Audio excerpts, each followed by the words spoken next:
একটি জঙ্গলে সুন্দর একটি ময়ূর ছিল। সে নিজেকে অনেক সুন্দর ভাবত আর আকর্ষণীয় ভাবত। এই নিয়ে তার বেশ অহংকার ছিল।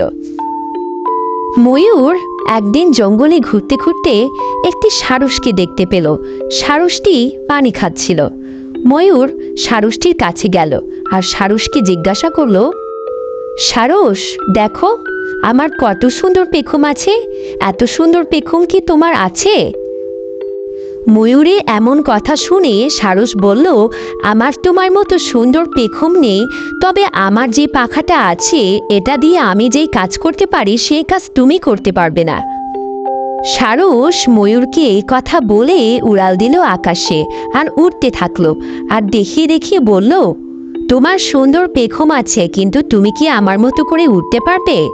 ময়ূর এমন কথা শুনে মুগ্ধ দৃষ্টিতে সারসের দিকে তাকিয়ে রইল, কারণ সে তো সারসের মতো উঠতে পারতো না। তার সুন্দর পেখম আছে ঠিকই, কিন্তু সে সারসের মতো উঠতে পারে না।